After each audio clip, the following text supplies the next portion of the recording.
It's a pleasure to be back with you. It's a pleasure to see you, and more importantly, a pleasure to be able to ask you to bring us up to date on diagnostic and treatment issues that have arisen over the past couple of years about Lyme disease.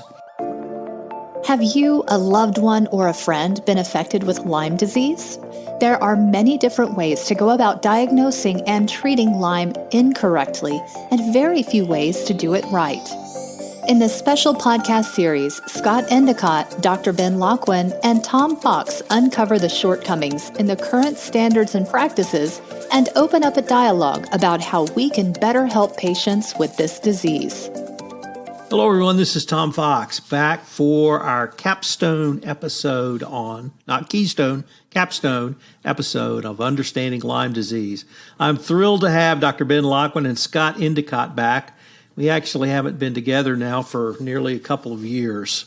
As you know, we recorded this pre-pandemic. So, gentlemen, it's a pleasure to be back with you. It's a pleasure to see you, and more importantly, a pleasure to be able to ask you to bring us up to date on diagnostic and treatment issues that have arisen over the past couple of years about Lyme disease. So, Scott, I guess, Ben, if I could maybe ask you to maybe bring us up to date from when we recorded this series pre-pandemic. Yeah, Tom, thanks for bringing the band back together again. It's great to be with you. And where we left off pre-pandemic when we talked through a 5-day series, to recap, is that Lyme disease afflicts about 350,000 people in the United States every year. We talked through how there's a particular organism, a bacterium called Borrelia burgdorferi, that lives inside common species of ticks, and people acquire via tick bites. Treatment consists generally of single antibiotics, either doxycycline or amoxicillin. However, in some significant proportion of people, maybe 10 to 20% of patients that are treated, they have post-treatment Lyme syndrome, so a constellation of symptoms, including fatigue, muscle and joint aches, brain fog. And, we talked a little bit before this in the green room about it being maybe a silent killer. And whether or not it's a silent killer, I would at least say that it's a silent degrader of what it means to be a functioning person in society. So there are a couple dozen clinical trials that are underway currently for treatments for Lyme. Not everything looks very promising, but there, I think, are some glimmers of hope in both the diagnostic side and the treatment side. But hope isn't a viable strategy. So evolving science is a scientific work in progress, and I think to some degree this is progressing in retrograde. So I think from the diagnostic end, Scott's the best person to pick this one up. What do you think?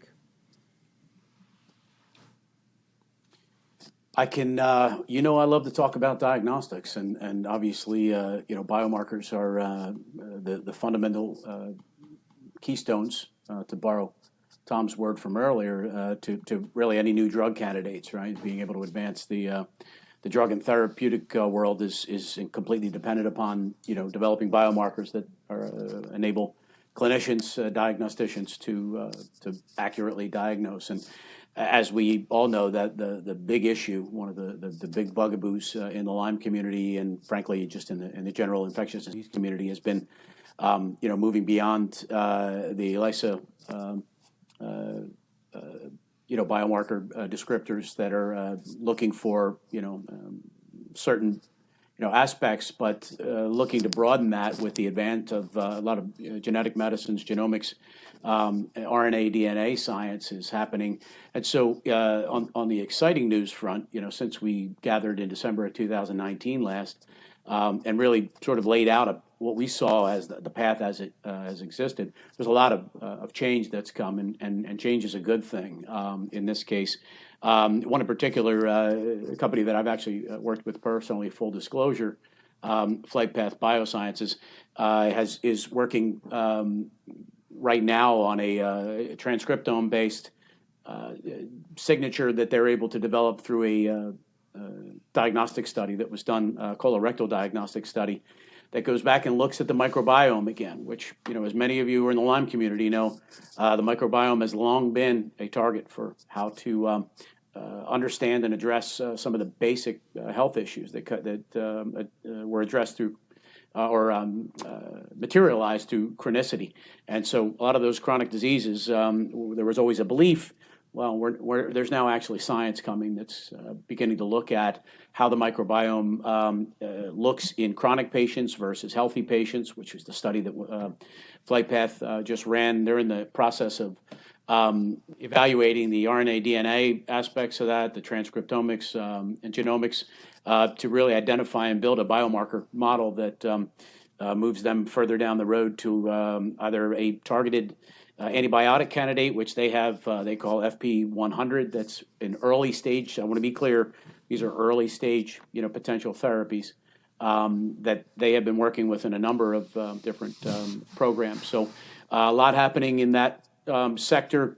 As we talk, there's roughly 26 to 39 various clinical studies out on clinicaltrials.gov, the website that hosts and registers essentially any active clinical study that's out there. And there are a handful, I'd say about 6 to 10 diagnostic companies that are out there looking at how to address the biomarker aspect, understanding what's happening there in the microbiome, as well as in the broader physiology of the patient, and advance this. So lots of exciting stuff that's happening out there.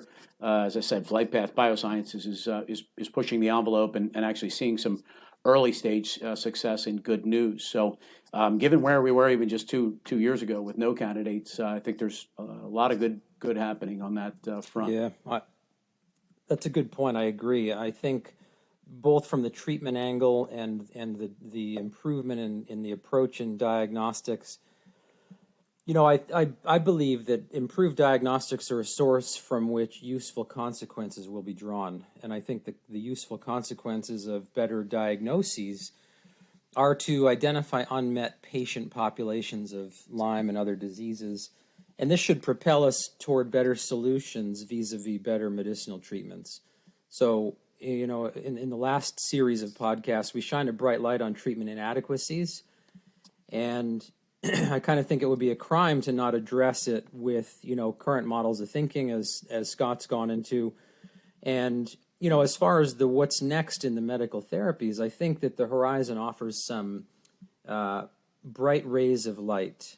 So there are some combination antibiotic therapies. So namely, one of them is combining daptomycin, ceftriaxone, and doxycycline together. And we've mentioned a couple of these before as individual therapies, but combined, they've shown promise in reducing lingering biofilms and offering potential to patients who are underserved.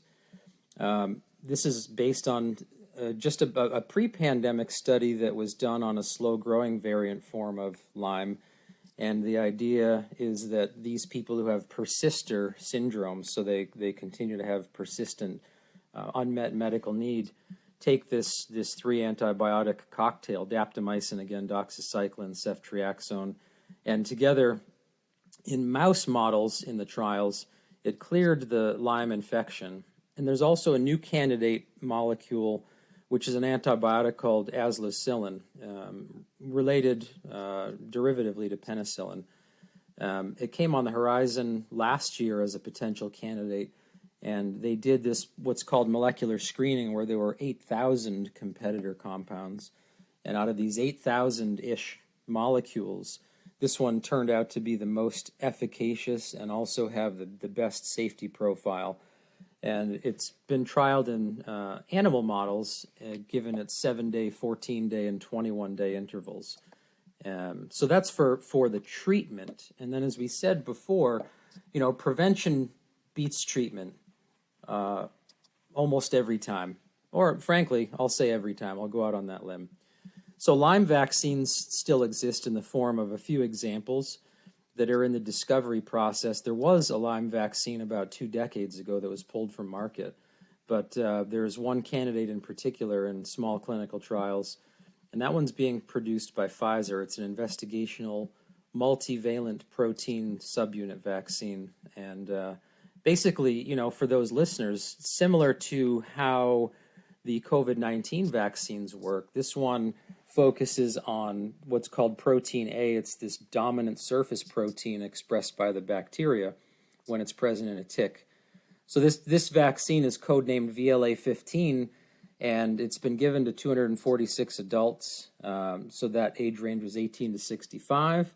It was a 3-dose regimen, kind of like we know about the COVID and the booster doses. This one was given at time zero, 2 months later, and 6 months later, and it appears to be very effective. But remember, this is one shot on goal, and unlike with coronaviruses in the past 24 months, unlike what's going on with coronaviruses, I want to reiterate, Lyme is going to continue to receive very little, relatively speaking, funding or attention, making wholesale radical improvements to recognizing a solution a very fleeting and evanescent goal. It's, hard to go after things when there isn't the same amount of journalistic media, social media chatter about the issue.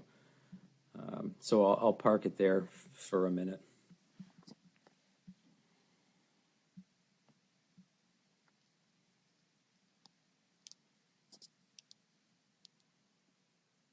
Tom, you're muted, I think. I want to say a couple of things. One is you have to say prevention beats detection, because I've now quoted you on that to the greater compliance community. So it's we're in stone. Both me and you are locked in on that. But the second thing is it's about awareness.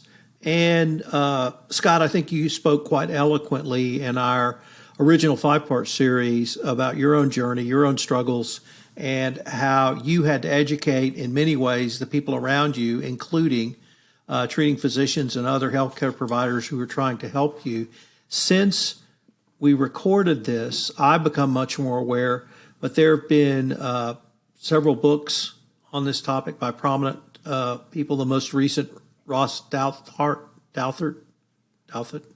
the conservative columnist on the New York Times, who came out with a book on his own journey through being a Lyme disease sufferer, and really what it has meant up and down New England. And these types of stories really drove home to me the message that I wanted to try to communicate that you hit on, Ben, which is this is perhaps not a silent killer, but it's a silent disease that people don't talk about that impacts not simply the person infected with the disease, but the entire family.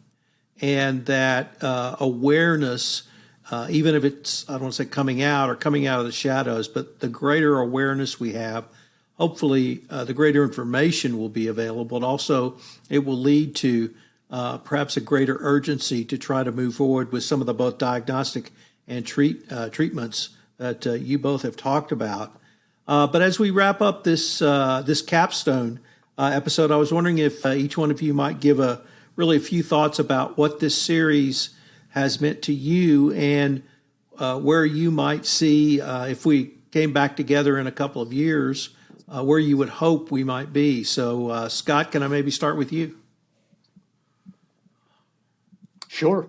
Frankly, I'm excited on a number of levels about where things are going for folks newly diagnosed and those struggling, with chronic Lyme's or persistent Lyme disease, or what's also called post-traumatic Lyme disorder. Right. So there's a few different variants. Sort of trying to explain the chronicity, which is not easy to describe. But I think as we're moving, past this, I do believe that the microbiome science and the transcriptome approach that even some of the studies we're professionally directly involved with, I think have a massive opportunity to drive the science forward very quickly.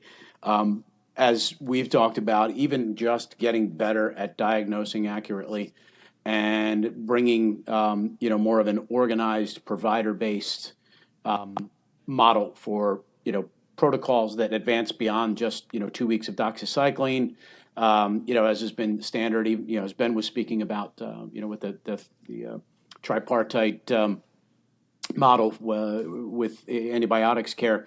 I actually went through a similar regimen 8 years ago to remove or actually to slow down a symptom outbreak that I had had for about 8 to 9 months. I was on about 4 different antibiotics in rotation over about 7 months that was able to reduce my symptoms significantly. And so there is this sense of, where we kind of cycle back to a number of these areas where folks that were outside of the infectious disease as well as the CDC treatment protocol are turning out to be right, and hopefully it's not too late for some of them who are many of them self-treating physicians who were also inflicted. And so I think as we look out, I think in 2 years we're going to see very interesting candidates. I think the antibiotic candidates that are showing up are going to have an efficacy, I think, a lot sooner. They're off the shelf, so there's an opportunity to move them quicker through the approval path than they would, a new, therapeutic candidate, which will take 5 to 7 years, right? So I think given that, I think I think you'll see some change there. I think the diagnostic space is going to also, once you have biomarkers that are more accurately showing, other than the current, erythema migrans rash, and, then defining the disease by symptoms or symptomology, which is a very inaccurate way to diagnose. I think the tighter we make that bullseye circle, and the more often that we're hitting that bullseye at every turn, you're going to see a different level of awareness within the community, a different level of engagement, I think, on the patient side, and then hopefully we'll see some massive growth on a couple different levels in how Lyme disease is not just treated but eradicated, as we have many other bacterial and infectious agents. Ben? Yeah, listening to that's got me thinking in a kind of a different direction. So I'll close with what I think is one of the most salient practical challenges. So get this. There may seem like there are infinite possible solutions to this or any medical puzzle, or frankly, for the listeners, business operational puzzle, whatever. But by myriad patients going to their providers' offices with litanies of different maybe sham miracle cures, it makes the current good medicine seem so out of date. Like there's this infinite inertia of the old ways, and that medical practitioners aren't listening. And I think where we've gotten to is that that's in part true. But at the same time, there are those who aren't listening, but that doesn't imply that, here's the important point, I think, that doesn't imply that the thousands of sham cures are worth pursuing. So there's a loggerheads of two competing philosophies, the standard of care of clinical medicine and this continuously morphing, slippery notion of try everything. But the only way to make real advances in medicine is to subject these ideas to the real gold standard, which is randomized controlled trials, comparing blinded treatment groups against a placebo group. Then we don't leave the possibility of cure to chance or belief. So medicine ultimately shouldn't be about belief, it should be about evidence. And sham cures touted on the internet are only anecdotes, and the plural of anecdote is not data. So I think the bottom line is we can vaccinate against Lyme. We do have some evidence of more effective antibiotic regimes than are currently the standard of care, and we absolutely can diagnose people more effectively than ever before in history, and that's getting better, as we've heard. So scientific progress is never as fast as we hope, but is faster than we might expect. Well, gentlemen, I wanted to thank you for coming together to capstone off this series. It's, as I said, I really learned a lot, and how I judge a podcast or a podcast series is how much I enjoy it and how much I learn. And I greatly enjoyed this series, but more importantly, I learned a lot more. I hope your listeners did. And I may ask you in a couple of years to come back and perhaps revisit some of these. I hope you've enjoyed this special series. I've really enjoyed doing this podcast series as much as I enjoyed the 9/11 series, which premiered earlier. I'm going to try to do some different types of storytelling, and I hope you will join me on this journey on the Compliance Podcast Network. Thanks so much for listening.